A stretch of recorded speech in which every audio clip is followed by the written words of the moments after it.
मित्रों, आज है 25 दिसंबर यानी यूपीएससी प्रीलिम्स को अभी 5 महीने और 12 दिन ही बाकी हैं। लेकिन आज डरने का नहीं, आज सेलिब्रेट करने का दिन है 3 कारण से। पहला क्रिसमस है, दूसरा अटल बिहारी वाजपेयी का जन्मदिवस जिसे हम गुड गवर्नेंस डे के रूप में मनाते हैं, और तीसरा सेलिब्रेशन का कारण कि आज कुछ खास एग्जाम वर्दी करंट अफेयर्स न्यूज़ है नहीं, तो आप टाइम का सही इस्तेमाल करो, थियरी पढ़ो। हालांकि कुछ बाबू सोने होते हैं कि नहीं, मेरे को तो झंडा लेके करंट अफेयर्स में ही शहीद हो जाना है, क्योंकि 100 में से 100 प्रश्न ये सब रैंडम करंट अफेयर्स में से ही पूछे जाते हैं प्रीलिम्स में। तो भाई आप गलत है। खैर, अभी मेरी मजबूरी है वीडियो बनाना, तो ज़बरदस्ती मैं करंट अफेयर्स इन्वेंट करता हूँ।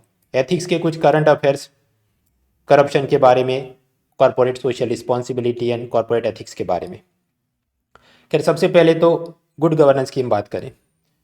25 दिसंबर को गुड गवर्नेंस डे के रूप में क्यों मनाते हैं? क्योंकि वो प्राइम मिनिस्टर अटल बिहारी वाजपेयी का जन्मदिवस है, उनको भारत रत्न भी मिला था, और 2014 से ये हम लोग गुड गवर्नेंस डे के रूप में मना रहे हैं। गुड गवर्नेंस क्या होता है, उसके क्या आयाम हैं, सरकार ने अलग अलग ये ई गवर्नेंस, गुड गवर्नेंस के लिए क्या कदम उठाए हैं, वो सब आपने तैयार करना है मेंस पेपर 2 और मेंस पेपर 4 के लिए। किधर से तैयार करना है? कोई भी सस्ती वाली किताब या कोई भी फ्री वाला पीडीएफ उठा के देख लो, घूम फिर के वही सब चीज़ें उसमें होती। यू कैन डू इट, पर अपने पास वो वोकेबुलरी होनी चाहिए बोल बच्चन करने के लिए। फिर मामला इलेक्शन, तो इलाहाबाद हाईकोर्ट ने पाया कि, याद करो, आगे वेस्ट बंगाल चुनाव थे और बहुत सारी पॉलिटिकल रैलीज हुई, ढेर सारी भीड़ इकट्ठी हुई, और कोरोना वेव 2.0 जो इतना कहर बरसा गया, उसका वो भी एक कारण था, इलेक्शंस। तो इलाहाबाद हाईकोर्ट ने प्राइम मिनिस्टर को कहा है कि ये उत्तर प्रदेश के चुनावों को देरी से किया जाए या उसको टाला जाए अभी के लिए, क्योंकि ये तीसरी लहर का खतरा हो सकता है ओमिक्रॉन से। तो चीफ इलेक्शन कमिश्नर ने कहा कि वो खुद जाएंगे यूपी और देखेंगे क्या करना है। खैर, अभी बात करते हैं हम लोग एथिक्स की। एथिक्स, करप्शन, तो साउथ कोरिया में पहले एक प्रेसिडेंट थी, पार्क ग्वेन ह्यू। वो सैमसंग और दूसरी कंपनियों से करप्शन में पैसा लिया था वगैरह में, उसको इम्पीच किया गया, महाभियोग, और फिर उसको जेल भी हुई करप्शन के लिए। लेकिन अभी 2021 में जो दूसरे प्रेसिडेंट हैं, प्रेसिडेंट मून जाइन, उन्होंने उसको पार्डन यानी माफ़ी दे दी है। माफ़ी देने के कारण क्या बताए? पहला कारण ये बताया कि क्योंकि कोरोना पेंडेमिक चल रहा है, तो अभी राष्ट्रीय एकता बढ़ाने के लिए, नेशनल यूनिटी प्रमोट करने के लिए मैं अपने सब ऑपोजिशन लीडर को भी जेल से छोड़ूंगा। दूसरा ये कह रहे हैं कि ये अब बहुत बुजुर्ग हो गई है महिला, उसकी तबीयत भी ठीक नहीं रहती, तो जेल में नहीं, उसको हम छोड़ देते हैं। तो दया और अनुकंपा के लिए ये किया गया। हालांकि क्रिटिक्स का मानना ये है कि ये असल में एक मास्टर स्ट्रोक है, क्योंकि ये जो फॉर्मर प्रेसिडेंट रिलीज हो गई, अब वो वापस अपनी जो भी छोटी मोटी, खुद शायद इलेक्शन ना लड़ सके, लेकिन उसकी पॉलिटिकल पार्टी में इधर उधर वो खेल करती रहे, तो जिसके चलते ऑपोजिशन पार्टियों के वोट बट जाएं और जो रूलिंग पार्टी है वो हमेशा पावर में रहे, ऐसा मास्टर स्ट्रोक खेला गया है। भारत में भी आप पाएंगे कुछ बार जो लेटर करप्शन के लिए जेल में है, लेकिन उनको टाइम पर छोड़ दिया जाता है ताकि वो ऑपोजिशन वोट का बंटवारा कर सके। तो इसमें पॉइंट टू रिफ्लेक्ट क्या है अपने लिए? Point two reflect from ethics point of view is कि अगर कोई पॉलिटिशियन करप्शन के लिए कन्विक्टेड है तो उसको जेल में रहना चाहिए, वो बाहर क्यों घूम रहे हैं?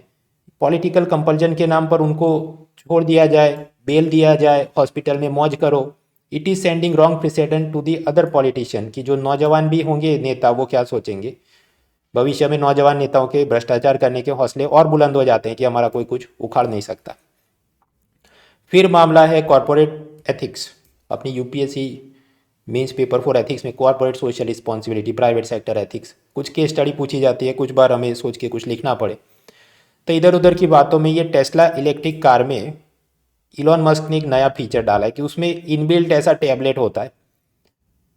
उसमें वैसे तो इसका काम क्या होगा, जीपीएस आपको डायरेक्शन दे कहीं आप गाड़ी ले जा रहे हैं, लेकिन उसी में आप वीडियो गेम भी खेल सकते हैं, ऐसा उसने फीचर डाला। अब वो तो कंपनी को तो प्रोडक्ट को और अट्रैक्टिव करने के लिए ये सब करेंगे, but think about it, this is endangering the customer safety.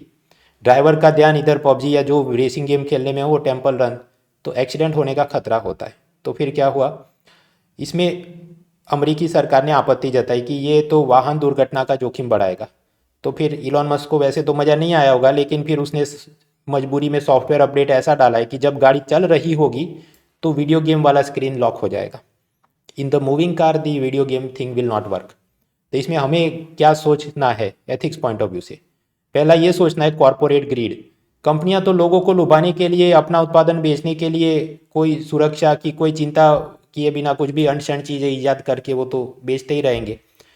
फिर हम ये कहें कि नहीं, इकोनॉमिक ग्रोथ के लिए ease of doing business is required, liberalisation is required, factory labour laws reform करने चाहिए, सब चीज़ों में उदारीकरण होना चाहिए, आर्थिक वृद्धि के लिए उद्योगों पर नियंत्रण कम होनी चाहिए, उदारीकरण होना चाहिए, व्यापार में सुगमता, ईज ऑफ डूइंग बिजनेस होनी चाहिए। That is correct. लेकिन एक हद से ज़्यादा कि कोई गवर्नमेंट रेगुलेशन हो ही नहीं, total free market, let them do everything, तो वो सब it is not good for the health, morality, public safety. ये इलॉन मस्क का एक और भी चीज़ चर्चा में दिखती है कभी कभी। कोरोना के दौरान फैक्ट्रियों को लॉकडाउन करना था, लेकिन तब भी ये इलॉन मस्क ने कैलिफोर्निया में अपनी कार फैक्ट्री बंद नहीं की थी। कई मजदूरों को कोरोना हुआ, फिर भारी विरोध हुआ तो उसने मजबूरी में फैक्ट्री बंद की, लेकिन उसको फिर नाराज़गी हो गई तो इलॉन मस्क ने टेस्ला कंपनी का हेडक्वार्टर जो कैलिफोर्निया में है उसको अभी ट्रांसफ़र करके वो टेक्सास राज्य में ले गया। ऐसा क्यों किया? क्योंकि ये टेक्सास राज्य है, वहाँ पर उद्योगपतियों पर कम पाबंदियाँ होती हैं। इधर से भी हमको पॉइंट टू रिफ्लेक्ट क्या है? प्रतिस्पर्धी संघवाद, कॉम्पिटिटिव फेडरलिज्म, कि वेस्ट बंगाल में बहुत सख्त ये सब लेबर और फैक्ट्री के कानून हो तो सामने मध्य प्रदेश या राजस्थान वाले स्टेट गवर्नमेंट अपने फैक्ट्री लेबर कानून को आसान कर दे ताकि सारे बिजनेसमैन वेस्ट बंगाल की जगह मध्य प्रदेश या राजस्थान में फैक्ट्री लगा दे। तो ये सब चीज़ें जो होती है उसे हम कहते हैं competitive federalism. It is also required for economic growth, लेकिन उसके नाम पर ज़रूरत से ज़्यादा उदारीकरण कर दिया जाए कि कुछ भी नहीं, तुम जो करना है करो, जैसा ये टेक्सास राज्य में हो रहा होगा। उधर उसी तरह gun laws are also very liberal, किसी को भी बंदूक खरीद सकते हैं और वो सब अलग प्रॉब्लम्स। तो there is a need for balancing कि एक तरफ ईज ऑफ डूइंग बिजनेस हो, लिबरलाइजेशन हो, लेकिन सामने public safety, health care, morality, worker welfare, वो सब का भी ख्याल रखना है। इकोनॉमी में कुछ जानने लायक नहीं था। Bond yield fails and RBI का बॉन्ड ऑक्शन में क्या डिवॉल्व हुआ, हम पढ़ने नहीं बैठेंगे। हो सकता है कल ये इसकी एक्सप्लेन सीरीज भी करे तो भी हम पढ़ने नहीं बैठेंगे। मित्रों, बॉन्ड यील्ड की पूरी पीएचडी पंचायत करने बैठो, beyond a point it is not helpful. हाँ, ये बात सही है, कुछ थियरी का प्रश्न पूछा जाता है, लेकिन वो ऑपरेशन ट्विस्ट के आसपास थोड़ी बहुत जानकारी सफिशिएंट है। फिर एक्सप्लेन सीरीज में भी आज कुछ काम का नहीं था। एक तो बताया गया टोकनाइजेशन नॉर्म्स को क्यों पोस्टपोन किया गया, वो तो हमने कल ही पढ़ लिया था। नासा का वेब टेलीस्कोप कैसे काम करेगा, वो वेब टेलीस्कोप की पेस में होगा, इंफ्रारेड से उसकी टेक्नोलॉजी है। एक दो लाइन में दैट इज सफिशिएंट। हम पीएचडी करने नहीं बैठेंगे क्योंकि इसको इसरो ने नहीं बनाया है, इसको नासा ने बनाया है। तो इतना बारीक बारीक वो पूछते नहीं नासा की टेक्नोलॉजी के बारे में, और पूछे तो भी इतना सब करने जाओ तो बाकी सब थियरी, हिस्ट्री, ज्योग्राफी, वो सब कब खत्म होगा आपका।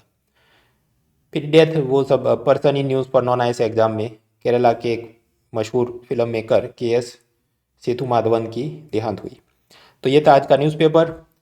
रविवार को मैं करंट अफेयर्स का न्यूज़ बनाता नहीं, तो रविवार को जानने लायक जो चीज़ होगी वो सोमवार, और दोनों एक साथ हम Monday we will see the news for both the days. और बाकी क्या होने वाला है, सोमवार रात 8 बजे Mrunal's Monday current affairs 20 question की test series. If you are interested you can participate in it. Free unlock code is moral.org। तो ये था आज का newspaper. See you on Monday.